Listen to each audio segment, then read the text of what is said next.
Hello, everyone. Greg Braden here. And I want to begin by thanking you for taking a moment to click on the link that's connecting you and me in this moment. We're living a time of extremes, and that's what I want to talk to you about right now. You know, a lot of people in our community have unplugged from the mainstream media and have unplugged from the sources of information that help us to understand and make sense of what's happening in our world today. A lot of times that media can be misleading, and I think that's the reason that they've unplugged.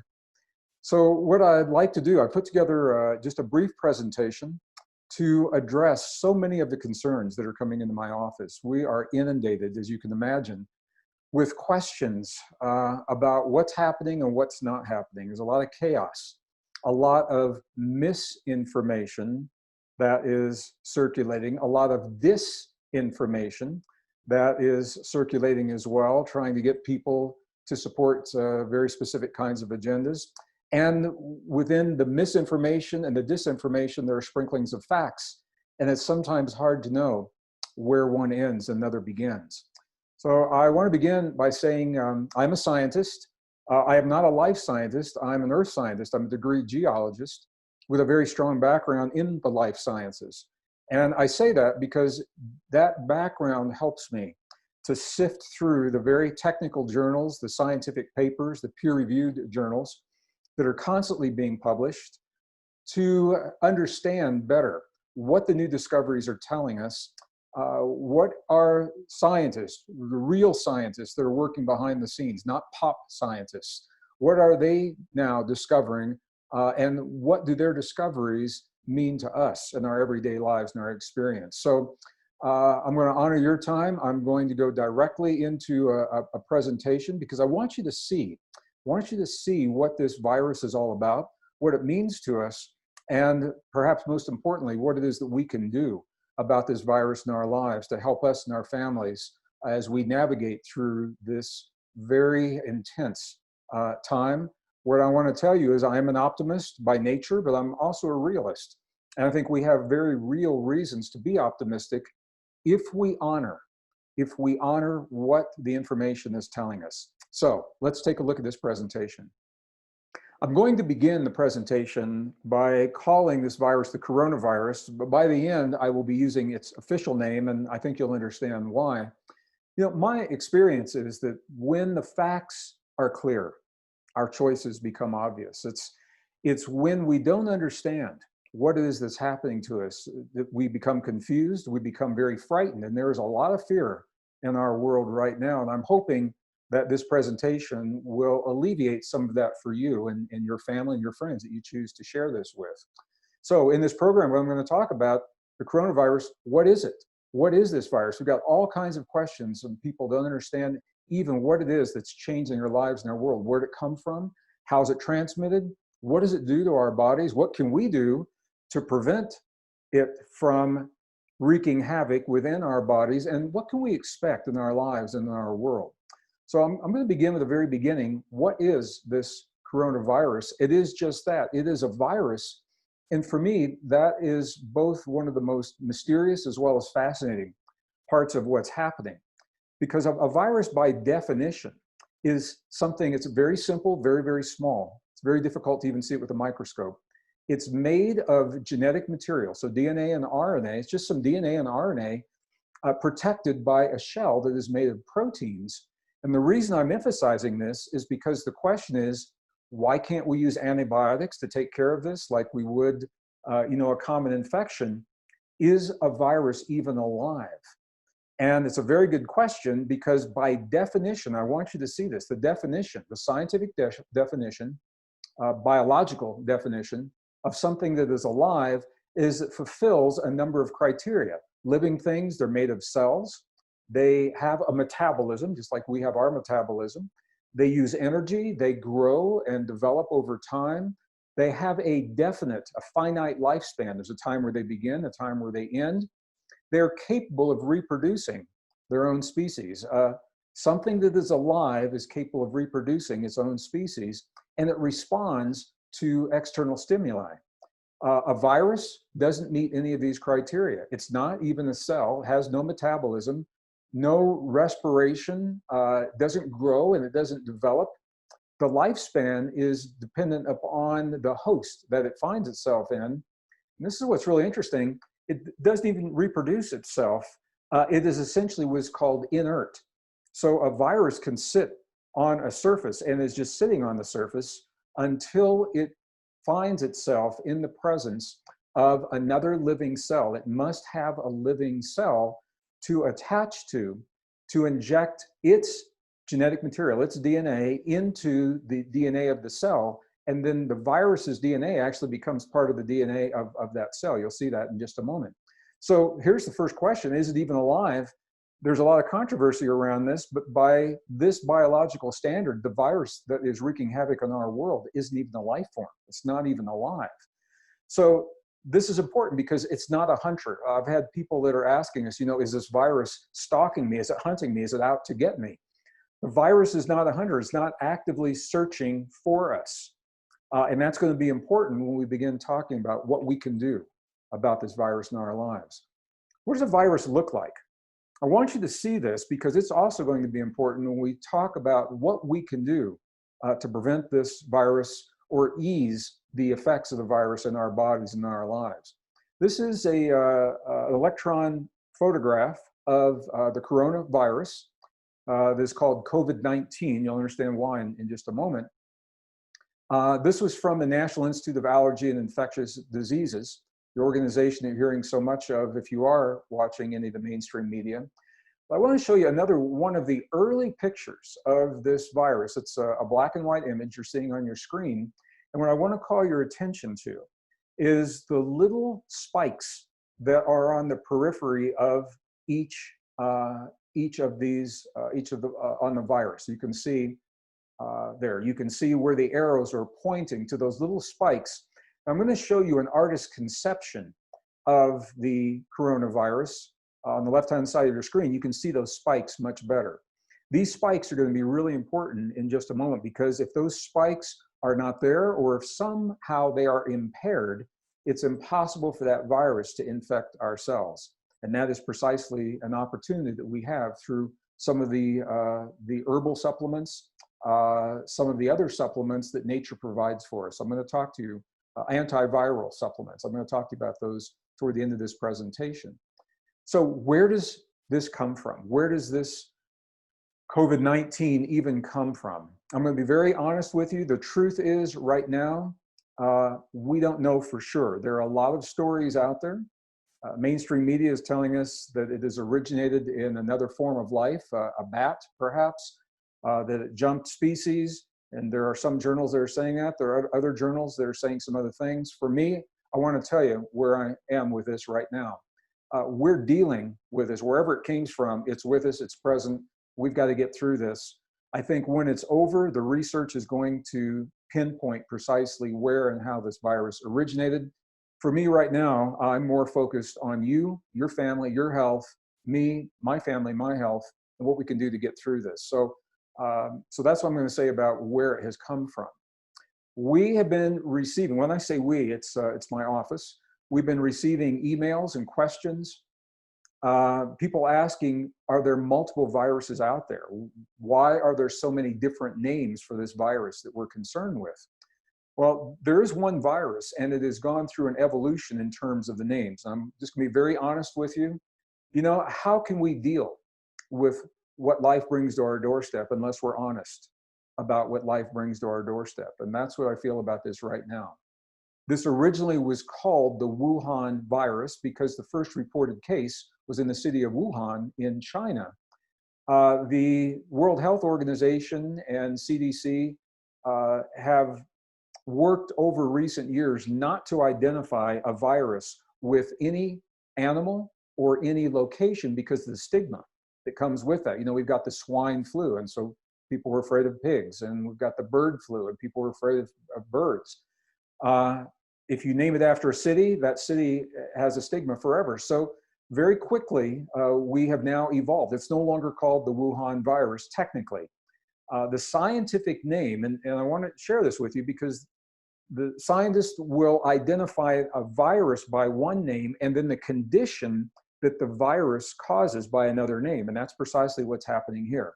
So technically, the name for this virus that is wreaking havoc on our planet right now is SARS-CoV-2, SARS-CoV-2. That virus is creating a condition that is now technically called COVID-19. So this is the name that I'm going to use in the presentation. This is the name you're seeing in the media, COVID-19, because it was discovered in the year 19. D means it's a disease, VI means it's a virus, and the CO is the type of virus. It is a strain of coronavirus. Coronaviruses have been around for a very long time. We've probably all had them before in other common colds and flus. This is a very unique kind of coronavirus. So now you know the secret code for the designation. CO is coronavirus, VI is virus, D means disease, and -19 is the first year. It was in the fall of 19 when it was first recognized.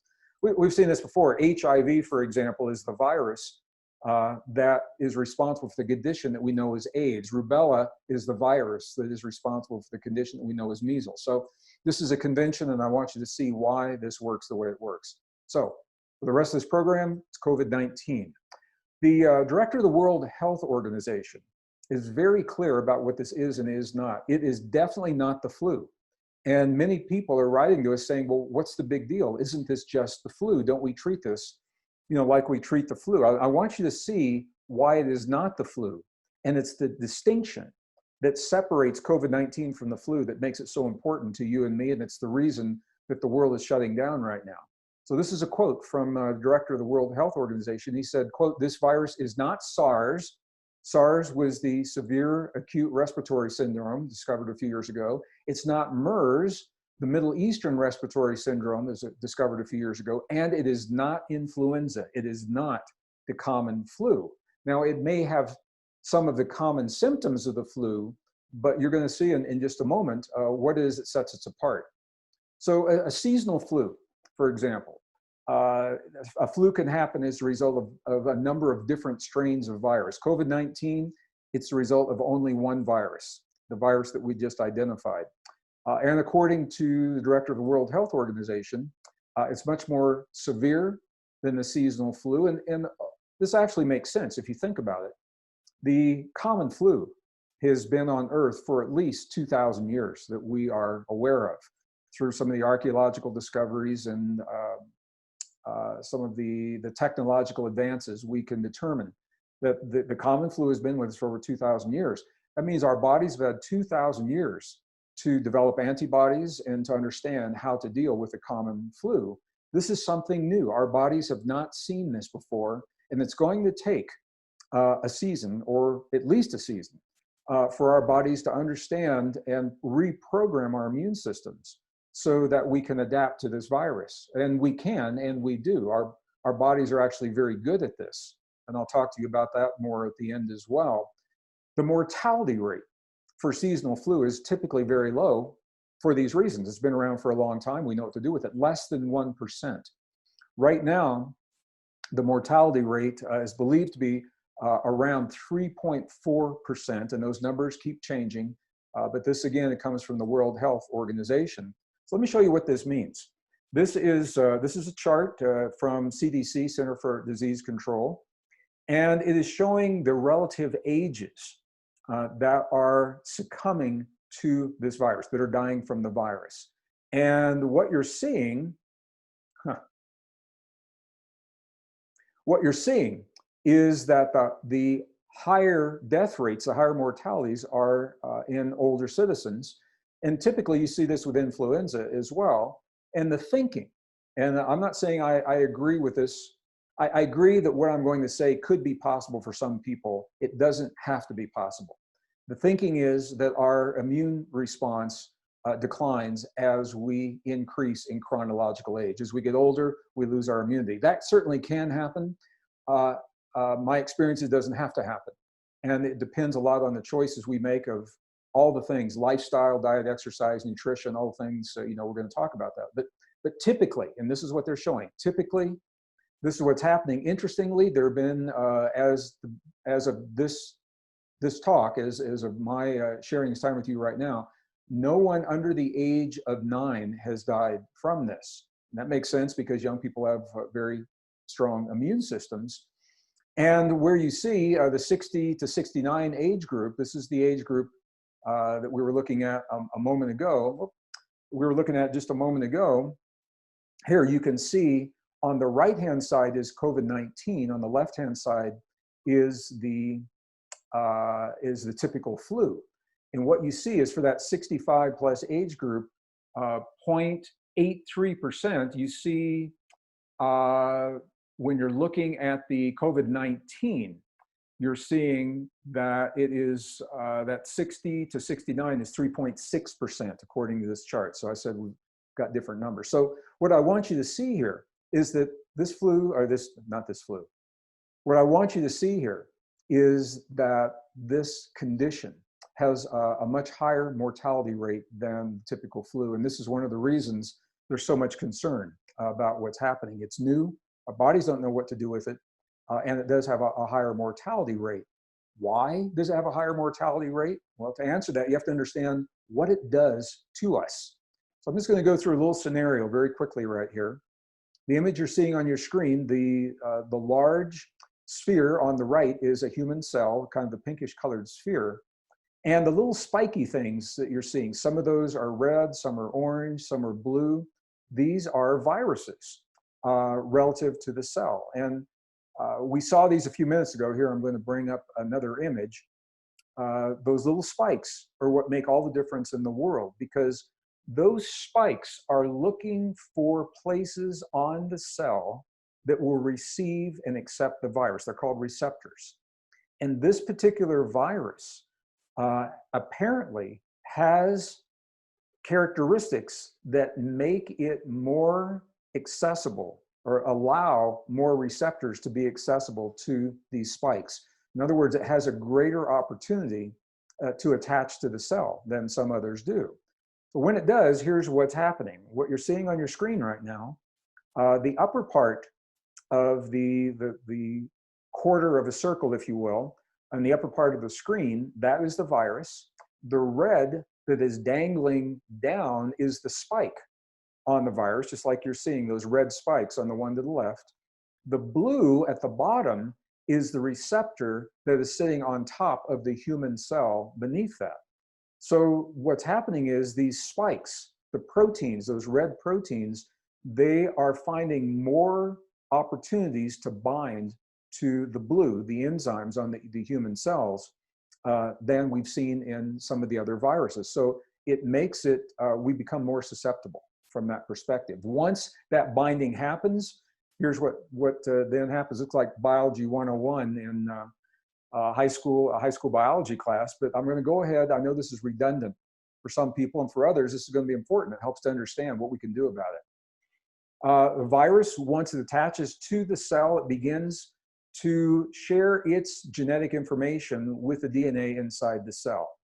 Number two, you can see the genes become incorporated. So the virus's genes actually become part of our cell's DNA. They hijack that DNA. This is the term that's used. And then, because our cell is reproducing, it begins to replicate with that virus information. The viral information is now in our cell's DNA, and it does that to the point where it will actually destroy the cell. It will kill the cell, and the DNA that has been replicated containing the virus then explodes and begins to share and spread that viral information into other cells. And that's what you can see in step number 4 there. So I was hesitating. I don't want to be too complex, but I want you to see exactly what it is that's happening.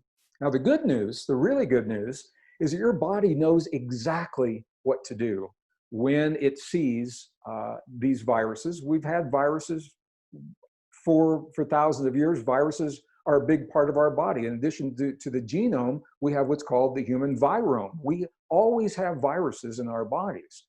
Not all of them are harmful, what we call harmful viruses. So we know very well what to do with these. And while the virus is attaching to those cells and injecting its DNA, look at what's happening. Our body is identifying that virus. It's sending out what are called leukocytes specialized cells to attach to the virus so the virus can be destroyed. So this is the battle that happens when we are infected. What it does for us when that battle is happening. We may not know all that's going on. Here's what we know. These are symptoms of COVID-19 compared to other conditions that we commonly have. So we're talking about, fever, dry cough, shortness of breath, headaches, all those things. With COVID-19, it's common to have a fever. And one of the reasons for that is because your body is fighting this off. When your body elevates its core temperature, it makes the body less hospitable to the invader. And that's one of the reasons that we'll have a fever when we're having these experiences. It's also common to have the dry cough, shortness of breath. You might have a headache, you might have aches and pains, you might have sore throat, you might have fatigue. Rarely are you going to see a loose stool, diarrhea. Rarely are you going to have a runny nose, and that's important because people that believe, they're not feeling well and they think, well, maybe I've got the virus. If they've got a runny nose, what the experts are telling us is it's a really good chance it's not COVID-19. You might have a cold, could be a flu, but it's probably not the COVID-19. And sneezing, you don't see sneezing. Now, I live in the high deserts of northern New Mexico, my wife and I do. This happens to be allergy season here. The juniper pollen is all over. It's like dust blowing across the walks and the streets and our sidewalks. And so we are feeling the effects of that as well. And this chart is very, very reassuring because a lot of us are sneezing, have runny noses, doesn't mean we've got that flu. So I wanted you to see this. And I've left it up here intentionally for a couple of minutes. So if you're trying to write this down or you want to capture this some way, you can do that. Big question, how is COVID-19 transmitted? It's still being studied.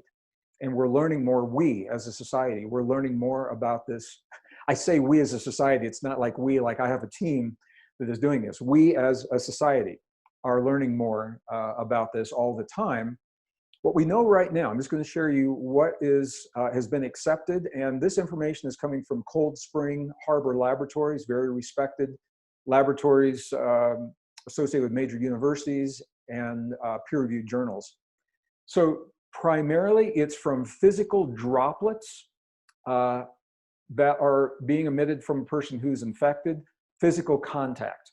So the physical contact can be droplets on our physical body. If we cough or sneeze into our hands, we touch our nose with our hands or our mouth. I see people doing this unconsciously all the time, always playing, with their mouth or nose or, whatever, shaking. And then we are very social beings. We touch other people and other things a lot.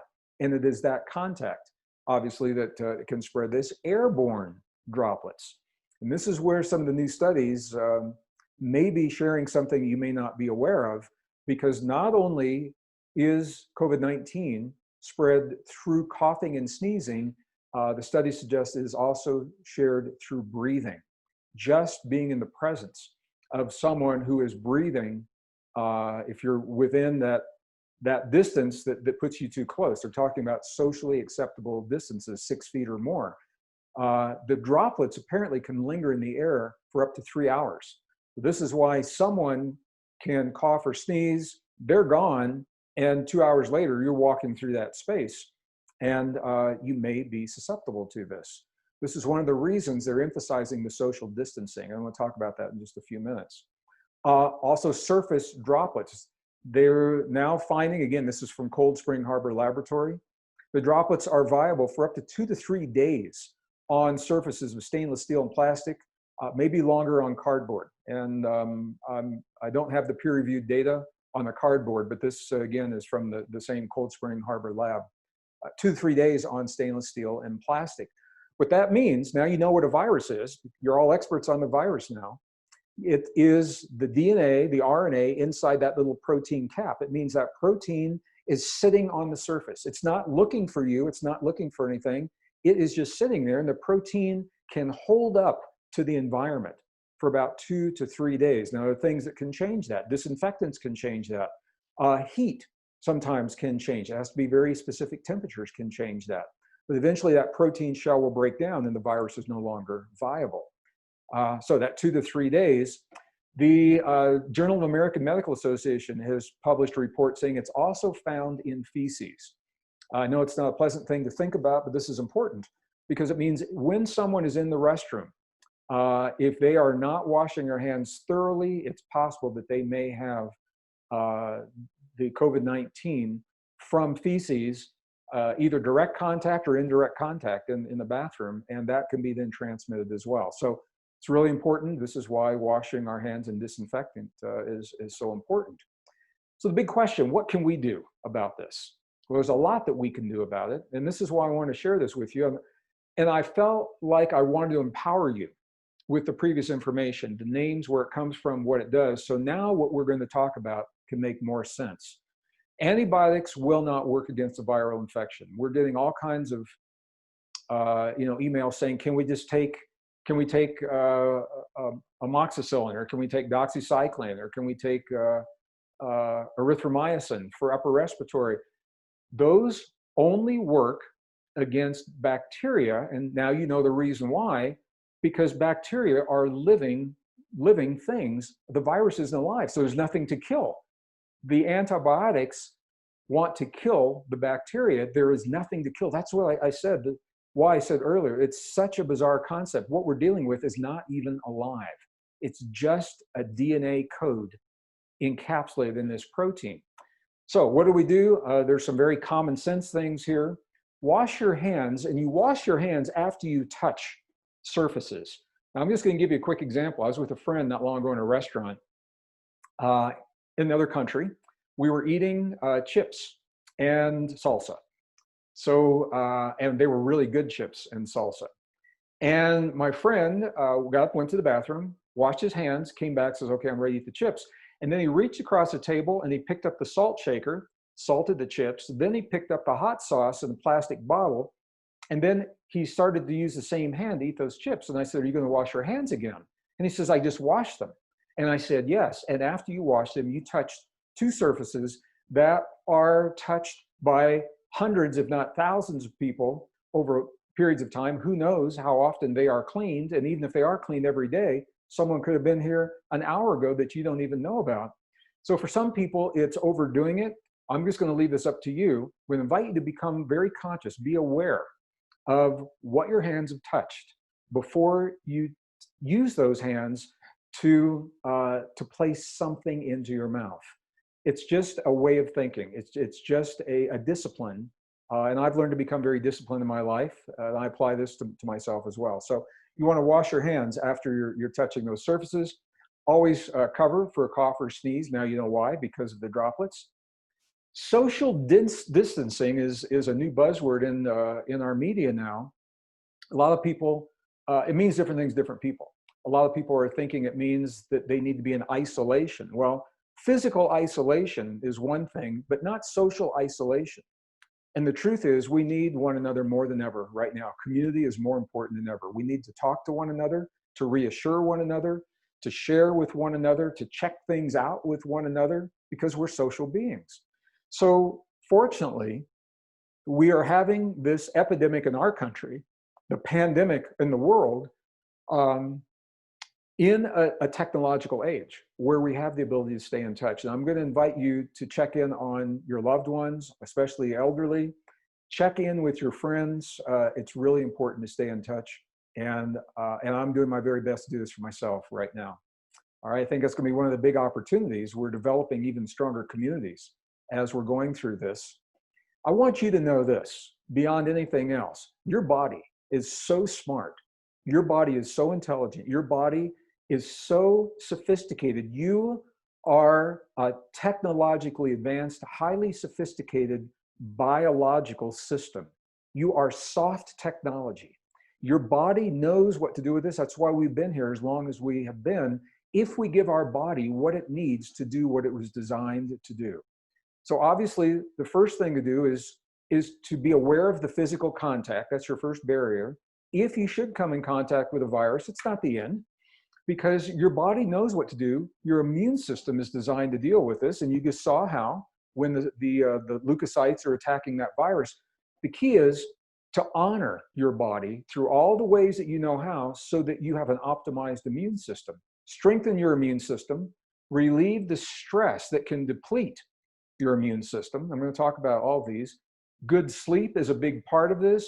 Movement is medicine. Good movement. You don't have to go out and run a marathon. Just make a conscious effort to move.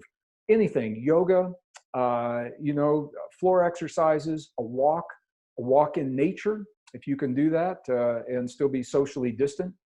These are all things that are good for our immune system. Nutrition and supplements. Nutrition is all about the food that we eat. It's beyond what I can do well in this brief program, but I do want to talk to you about supplements.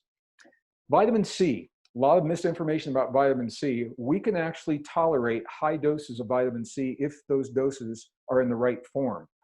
What you see on a lot of grocery store shelves are not the right form. If it's ascorbic acid, if it is rose hips, those forms of vitamin C our bodies typically cannot tolerate in high doses. What will happen is you become bloated, you become gassy, loose stools. There is a form of vitamin C that is called ascorbate-based. It gives your body what it needs to create that vitamin C, and you can tolerate much higher dosages of that, 2,000 to 3,000 milligrams a day. I don't typically recommend a lot of products by name, but the two that come to mind right now, many of you are already familiar with, little packets of what are called Emergen C, E-M-E-R-G-E-N, and then the letter C, and Trace Minerals. Also has a product of electrolytes. Emergen C, 1,000 milligrams of C per packet. Trace Minerals, 1,200 milligrams per packet, along with the electrolytes that you need to keep your body strong and healthy. So those are examples of ascorbate kinds of minerals. Zinc.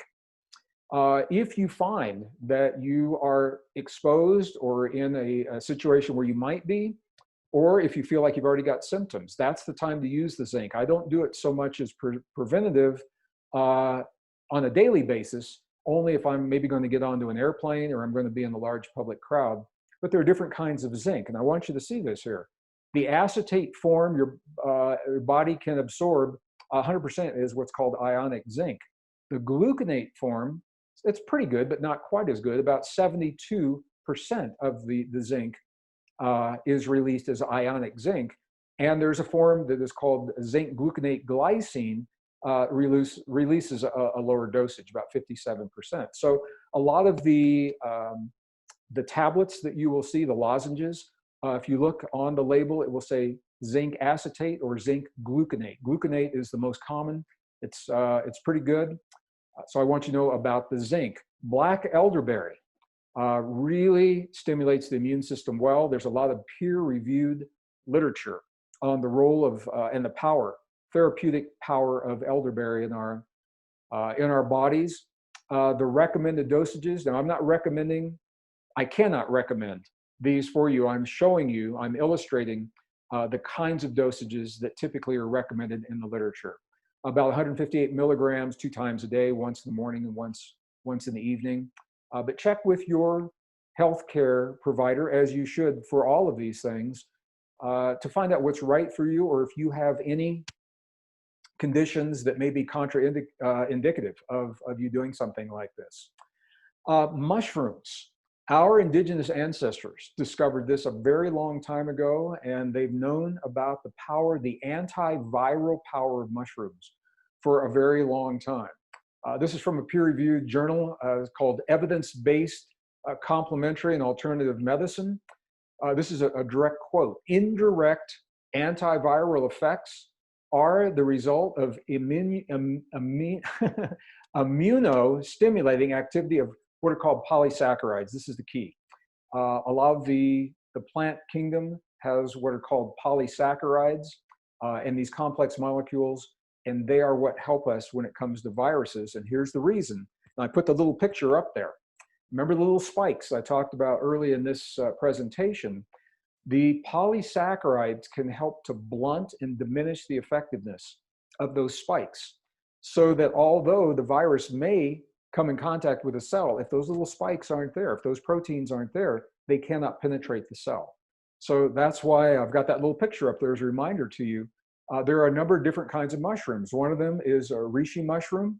Quote, reishi mushrooms, reishi components directly bind to the viruses, interfering with the process in which viruses attach to and enter healthy body cells in order to create the infection. I'm giving you some technical references here. So these are pretty much available. The dosage depends on the concentration of the reishi, how it's prepared, how it's standardized. So you have to really check with your healthcare provider. I can't give you a dosage, but I'm saying that the mushroom itself has these properties. Agarikon mushroom is another mushroom you hear a little bit less about. Look at this, is a quote. It's not only a strong anti-inflammatory and antibacterial agent, but look at this. Its extracts have also demonstrated antiviral properties.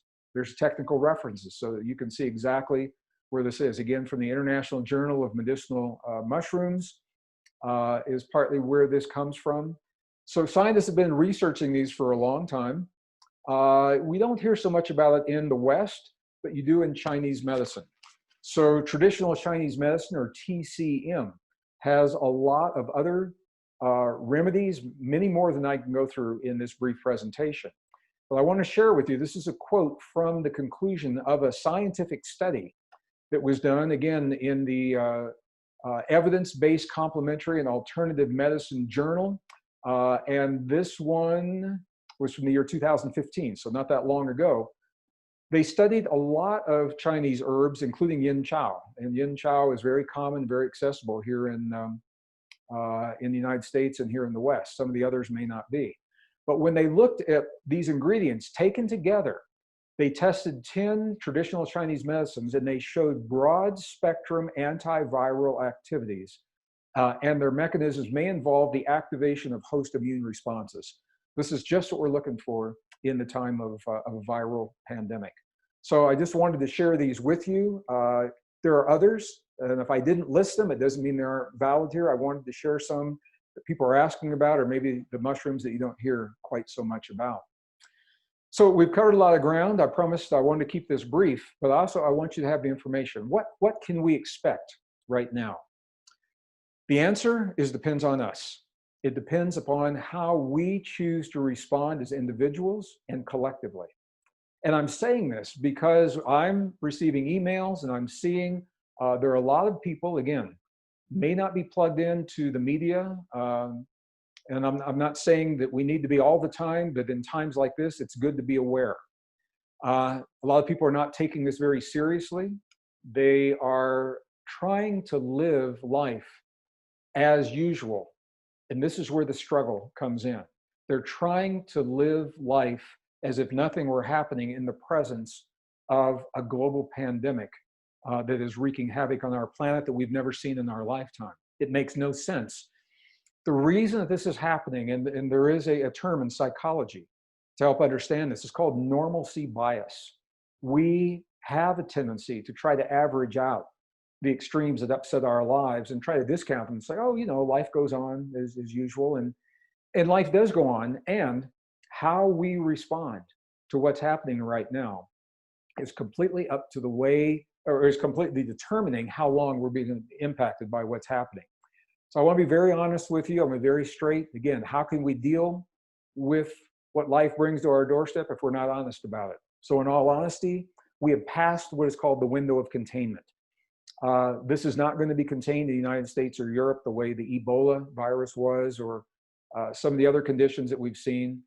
We passed that window for a number of reasons. It makes no sense to talk about now because that time has passed. We are now in what is called the mitigation phase. The definition of mitigation, what does it mean? It is the action of reducing the severity, the seriousness, or the painfulness of something. So it means we're in it, we're going to experience it. It's sweeping across our nation right now. And the experts are saying we're not going to stop it. So if we cannot stop it, all we can do is guide the way that it unfolds. I know many people now are seeing this chart. I want to be very clear about what it's showing. On the left-hand side of your screen, you're seeing a big yellow mound and a red dashed line that goes right through the middle of the screen. That red line is the capacity of our healthcare system to deal with an emergency like this. If we do not follow the mitigation procedures, the social distancing, the cancellation of conferences, of events, of gathering together in groups for exercise, yoga, all of those things that have been normal in our lives. If we do not just chill for a period of time, this is the concern, is that so many cases will evolve so quickly that we will overwhelm the healthcare system as we have it today. We're seeing this happen in some parts of Europe. That is where the big problem is. It's where the highest numbers of mortality rates are. So the idea is, if we can't stop it, let's mitigate how it unfolds. And this is what we're trying to do. It's called flattening the curve. If we can follow some of the guidelines voluntarily, then hopefully that curve will spread. It may last a little longer, but we're going to have less cases. The cases can be managed. That's what we're seeing on this chart right here. Now, I did a little research as a scientist. I'm a researcher, and I want to show you something I think is really interesting. This is a chart of epidemics in the 20th century for different conditions. This is not COVID-19. I'm going to move a little closer so I can read the screen. Smallpox is the one on top. Rubella is next. Mumps is next. Hepatitis A is next. Pertussis is at the bottom. All of these are viral infections except pertussis. Pertussis is a bacteria. But what I want you to see from this, and you can see for yourself, you see the pattern. Where the circles are darker and larger is where most of the cases appear. And there is a pattern. Most of the cases seem to appear in March, April, and May, in the spring months. So you can very clearly see that. And then they begin tapering out into June, July, and August, with the exception of hepatitis, and there are reasons for that. But what we're seeing is typically the epidemic seasons, they fall into this window precisely where we are right now. So now the question is, does COVID-19 fit this pattern? The answer is, we don't know, because we've never experienced this before. If it does, as other coronaviruses have, if it does fit this pattern, then what can we expect? They're talking about a possible peak scenario about 45 days from where we are now, which would put it right around mid-May, and then tapering out, as we saw on that chart, into July and August, if we follow those mitigation procedures. So this is an invitation for all of us to be respectful of not only ourselves, but one another. Not to make this into something political, not to make this into something about power, as many people are trying to do through the emails and some of the social media we're seeing. This is about a virus. It's here. It's with us. We're not going to stop it. And we have the opportunity to mold the way that it unfolds in our communities. So that is the invitation that we're all looking at right now. There will be a time when this is behind us. Later this year, it's going to be in the rearview mirror, and we're going to call this the coronavirus of 2020, and we're going to say, wow, what was that? What now? What happens? Well, even though the virus will be in our rearview mirror, my sense is that we will never go back to the normal that we had before that virus just a few weeks ago. A new normal is emerging. It has to. We cannot go back to the world that we had before, because so much of that world is unsustainable.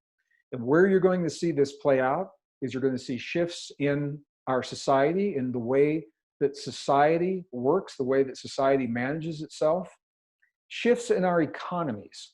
And I want to be clear, when we talk about economies, a lot of people think about money. Economies can involve money, but they don't have to.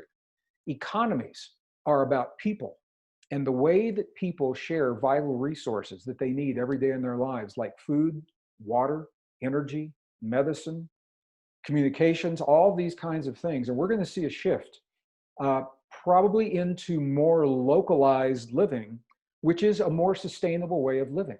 One of the reasons that the virus is wreaking havoc right now is because supply routes are down, and the things that many of us need for everyday life, including medicines, including antibiotics, including certain kinds of food, including electronics, the supply chains are so global right now and so very fragile. And something like this cuts those supply chains, and all of a sudden you can't get cell phones at your local kiosk, and you can't get the antibiotics from your doctor. If you do, you have to wait a couple of weeks until the next shipment comes in.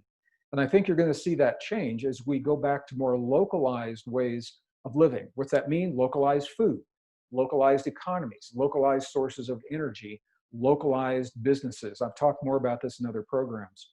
You're going to see shifts in lifestyle that reflect all of these. And I think it will go all the way from dating and the way that we interact in our everyday lives. You're going to see shifts to the generation that we have now. It may not seem so different because this is what they know. But to those of us who know past generations, this is going to seem very different to us.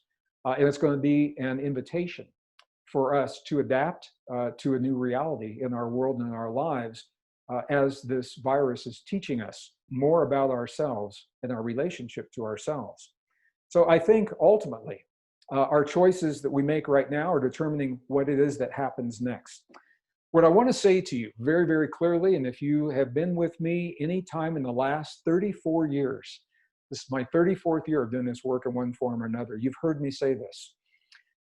This is what we're made for. We are made for times just like this. Our bodies are designed to adapt and thrive, not just survive, but thrive, to overcome and thrive what life brings to our doorstep if we allow our bodies to do what they're designed to do. And that means to honor our bodies through healthy choices of nutrition, movement, lifestyle choices. And you know what those are, and you know where, if there is a place, you might be able to honor yourself a little bit greater degree. Wow, now is a perfect time to put that into motion. Put your action plan together right now. Cleaner food, simpler diet, more exercise, stress. The Institute of Heart Math that you've heard me refer to so many times, the research organization in Northern California that I have worked with and shared the stage with almost since their inception in 1991. They have developed the breath and focus techniques around the human heart that allow us to relieve stress in our bodies in ways that are validated through science and that take about 3 minutes out of each day by harmonizing the heart and the brain, the neurons in the heart and the neurons in the brain, focusing with breath. It's beyond the scope of what I can do well here. Many of you are familiar with it. If you're not, please go to the Institute of Heart Math website, www.heartmath, HEARTMATH.org. All one word, heartmath.org. All kinds of information on there about relieving stress, some that we're conscious of and some that we're not. So this is what I want to leave you with today. I hope you have a little bit better understanding about what's happening. I want to tell you how much I appreciate you sharing a part of your day with me. We've got at least another 4 to 6 weeks where we're being asked just to chill. I'm going to invite you to do your best to do that, not to try to fill your days with diversions. Take this time really to go within, to ask yourself, do I trust my body? What can I do to love and support my body to the greatest degree possible to optimize this magnificent gift of my body? And your answer to that, I think, will determine how you experience what we're going through right now. And here's the key for me. We'll all get through it, but what comes after is being determined by the way we respond right now. That's why I wanted to share this with you today. We're going to get through this together, and we're going to be better for it. Thank you so much for sharing this time with me. And watch out for future videos. I'm going to talk about these topics more and more. Take good care.